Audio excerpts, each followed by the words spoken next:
বিয়ে করবেন? চলেন বিয়ে করি। কেননা এখন নাকি বিয়ে না করলে ফ্যামিলি কার্ড দেওয়া হবে না। আপনি যদি সিঙ্গেল থেকে থাকেন তাহলে এই ফ্যামিলি কার্ড থেকে আপনি দূরে সরে যাবেন। ফ্যামিলি কার্ড যদি পেতে চান তাহলে অবশ্যই বিয়ে করতে হবে। বিয়ের বিকল্প কোনো কিছুই নয়। এজন্যই হয়তো ইসলামে বলা আছে বিয়ে করলে বরকত পাওয়া যায়।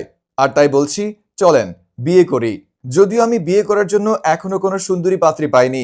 আপনার পরিচিত যদি কোনো সুন্দরী পাত্রী থেকে থাকে তাহলে দয়া করে এই ভিডিওর কমেন্ট বক্সে মেনশন করুন। যদি ভালো লাগে তাহলে বিয়েটা করেই নিব। বিস্তারিত দেখুন রিপোর্টার ইবলিস হোসেন শয়তানের রিপোর্টে। ফ্যামিলি কার্ড পাওয়ার জন্য হলেও এবার বিয়ে করতে চাই। বিয়ে করা ছাড়া ফ্যামিলি কার্ড যেহেতু দিবেই না, তাই আমার একমাত্র উদ্দেশ্য এখন বিয়ে করা। যদি আমার কাছে সেই জিনটা থাকতো যে জিনকে ইচ্ছে পূরণ করার জন্য বলা হতো, তবে আমি এই মুহূর্তে বলতাম আমাকে বিয়ে করিয়ে দেওয়ার ব্যবস্থা করো। কেননা বিয়ে করলেই ফ্যামিলি কার্ড। এক কথায় বলতে গেলে আমার এবার ফ্যামিলি কার্ড লাগবেই। ফ্যামিলি কার্ড পাওয়া মানে আমার জীবনে সুখ আর সুখ। এই সুখ কে না চাইবে?